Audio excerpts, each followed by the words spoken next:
విషయం చెప్పుకుంటున్నాం. దయచేసి మీరు అందరూ ఆలోచించాలి. మనం ఏం చేసినాం? తెలంగాణ వచ్చిన రోజున మనం చెట్టుకోడు గుట్టకోడు అయిపోయినాం. బతకవోడు, వలసవోడు, చేనేత కార్మికులు ఆకలి చావులు చచ్చుడు, రైతులు పురుగుమంది దాగి చచ్చుడు, అప్పులు కట్టలేక 1000 ఫీట్లు 700 ఫీట్ల బోర్లేసుడు, ఒక్కరికి ఒక బోర్ అయితే వడనే పడది. ఆ బోర్లేసుడికి ఎంతమంది వచ్చుడు? వాడు కొబ్బరికాయ పట్టుకొని వస్తాడు, వాడు తాళపు గుత్తి పట్టుకొని వస్తాడు, వాడు తంగేడు పంగకట్ట పట్టుకొని వస్తాడు, వాడు జియాలజిస్ట్ వస్తాడు. సిద్దిపేట చర్యలు కలిసే ఉంటాయి కదా. ఆ బాధలన్నీ నాకు ఎరక. ఇంకా నేను కూడా కాపోని కాబట్టి నేను వ్యవసాయం చేస్తా కాబట్టి నాకు అదంతా తెలుసు. ఎన్ని గోసాలు పడ్డాము, ఎన్ని బోర్లు వేసినాము, ఎట్లెట్లు వేసినాము, ఎటువంటి నమూనాలు చూసినాము కాంగ్రెస్ రాజ్యంలో. ఎన్ని బాధలు పడ్డాం, ఎన్ని ఏడుపులు ఏడిసినాం. మనం గొడగొడ ఏడిసినాను వీడని పట్టించుకున్నాడా? ఒక ట్రాన్స్ఫార్మర్ కాలిపోతే ఎన్ని బాధలు పడ్డాం, ఎన్ని లంచాలు ఇచ్చినాం. ఏ గాలి కొడుకన్నా పట్టించుకున్నాడా? మనలా ఇవాళ వచ్చి మాటలు మాట్లాడతారా వీళ్ళు? ఎన్ని అవస్థలండి. ఒక అవస్థ అంటే ఏడువస్తుంది. మంచినీళ్ళకో బాధ, ఎండాకాలం అంతా యుద్ధం. ఒక్కొక్క సర్పంచ్ వాని జేబులు కాలి, వాని ఇల్లు కాలి, మోటార్లు కాలిపోతే రోజుకు 2 మోటార్లు కాలిపోతున్నాయి ఒక్కొక్క ఊళ్ళే. ఎమ్మెల్యే ఉంటే కాన్స్టిట్యున్సీ ఫండ్ ఉంటే మొత్తం ఆ బోర్లకే పోతుండే. ఈ రకంగా అనేక రకాలుగా తెలంగాణను గొడగొడ ఏడిపించి పీడించుకొని తిని మనల్ని బొంబాయి పోయేటట్టు చేసి, బతకపోయేటట్టు చేసి, కరువులకు గురి చేసి, చివరికి సావ తయారు చేసి, అన్నం పెట్టే రైతులు పురుగుమందు తాగేటట్టు చేసి సర్వనాశనం చేసింది ఏ పార్టీ? తెలంగాణను. ఇదే కాంగ్రెస్ కదా. మరి ఇవాళ వచ్చి మీకు సక్కులు చెప్తాము, నీతులు చెప్తామంటే మనం ఏమైనా పోషకాలమా? అంత ఈజీ ఉంటుందా? దయచేసి ఆలోచన చేయాలి.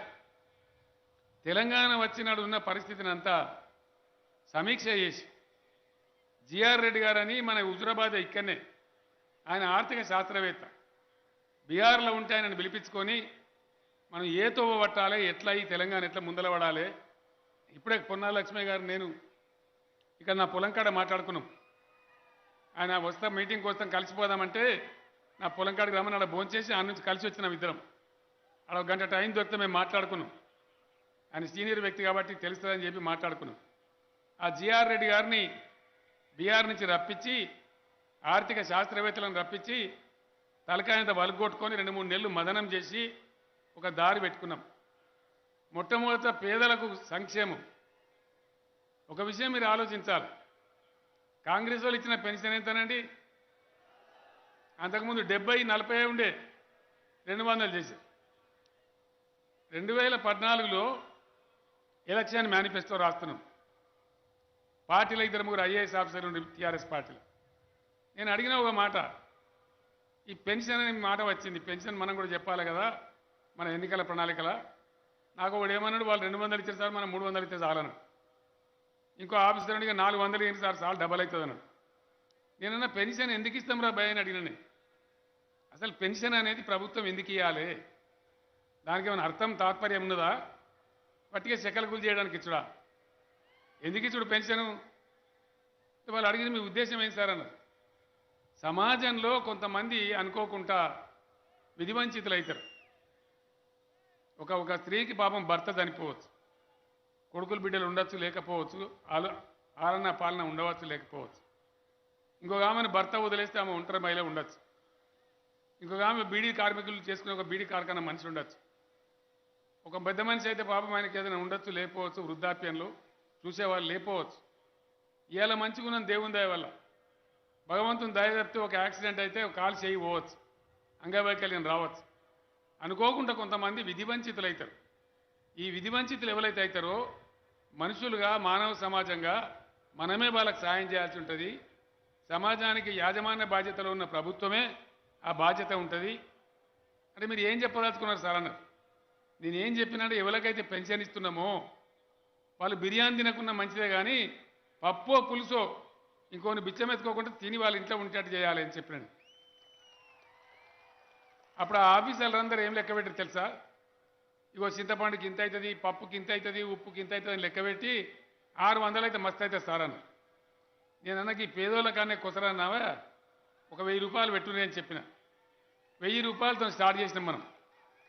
రాష్ట్రం యొక్క సంపద పెరిగింది, దాన్ని 2000 రూపాయలు చేసినాం. మళ్ళీ ఈ ఎన్నికల్లో గెలిస్తే దాన్ని 5000 రూపాయలు తీసుకొని పోతాం. మనకు పద్ధతి ఉన్నది, ఒక లెక్క ప్రకారం పోతాం, ఒక సిస్టంలో మాట్లాడతాం. ఓట్ల కోసం లంగ మాటలు చెప్పం, ఉన్నట్టుగా మాట్లాడతాం, ఉన్నట్టుగా చేస్తాం, అంతే కదా. కాంగ్రెస్ రాష్ట్రాలలో మొత్తంలో ఎక్కడన్నా 2000 రూపాయలు అంటే నేను ఈయన ముక్కు నెలకు రాతా. ఏ ఒక్క రాష్ట్రంలో మన పక్కన కర్ణాటకలో మొన్న గెలిచిన వాడు ఇస్తానరా? హిమాచల్ ప్రదేశ్లో ఉందా? రాజస్థాన్లో ఉందా? ఛత్తీస్గఢ్లో ఉందా? మరి ఇక్కడికి వచ్చి నేను 4000 ఇస్తా అంటాను, 4 తీసి ఇస్తాడా? ఇక దాన్ని నమ్మితే తీర్థం పోదాం తిమ్మక్క అంటే వాడు గుళ్ళే, మనం సల్లే, అంతేనా? 50 ఏళ్ళలో చూడలేదా ఎన్ని వాగ్దానాలు చేసిండ్రు, ఎన్ని కథలు చేసిండ్రు, ఎన్ని ఈస్మానల్ కలర్ సినిమాలు చూపించిండ్రు. మనం ఏమైనా అవలేగలకి కనబడుతున్నాం వాళ్ళకు? వీళ్ళ చరిత్ర లేదా మన దగ్గర? అంతా చూసుకుంటా కూడా మళ్ళీ గోల్ దింపుదామంటే అంత ఈజీగా గోల్ అవుతుందా తెలంగాణ? దయచేసి మీరు ఆలోచించాలని కోరుతున్నాను. నేను సంక్షేమాన్ని ముందు పెట్టుకున్నాం. పెన్షన్లు కానీ, కళ్యాణ లక్ష్మి కానీ, అమ్మఒడి వాహనాలు కానీ, మహిళల ప్రసవానికి పోతే వాళ్ళకి ఇచ్చే కేసీఆర్ కిట్లు కానీ, ఆర్థిక సహాయం కానీ, ఇటు అనేక రకాలుగా చేసుకున్నాం. దాని తర్వాత ప్రధానమైనటువంటిది రైతాంగం, గ్రామీణ ప్రాంతాలు. రైతులంతా ఆగమాగం అడిబడి అప్పులు, పెద్ద గందరగోళమైన పరిస్థితి. ఇవాళ మనం ఏం చేసినాం? ఒక 5-6 స్కీములు పెట్టుకున్నాం. వ్యవసాయాన్ని స్థిరీకరించాలి తెలంగాణలో, 100 కానీ 106 కానీ. రైతు నిలబడి ఉండాలి, గ్రామం చల్లగా ఉండాలి అని మనం ఏం చేసినాం? చెరువుల కింద కానీ ప్రాజెక్టుల కింద కానీ పారితే నీటి తీరువ లేదు, నీళ్ళ మీద పన్ను లేదు తెలంగాణలో. పాత బకాయిలు కూడా మాఫ్ చేసినాం. ఇలా మీకు దేవాలయం నుంచి నీళ్ళు వస్తుంటే మీ మీద పన్ను లేదు. అన్ని రాష్ట్రాల్లో వసూలు చేస్తారు. ఈ కాంగ్రెస్ పాలించే అన్ని రాష్ట్రాల్లో కూడా ముక్కు విండి వసూలు చేస్తారు. తెలంగాణలో నీళ్ళకు పన్ను లేదు. అట్లనే 24 గంటలు ఫ్రీ కరెంట్ ఇచ్చుకుంటా ఉన్నాం పంటలు పండియాలని చెప్పి. అట్లనే రైతు బంద్ ఇచ్చుకున్నాం.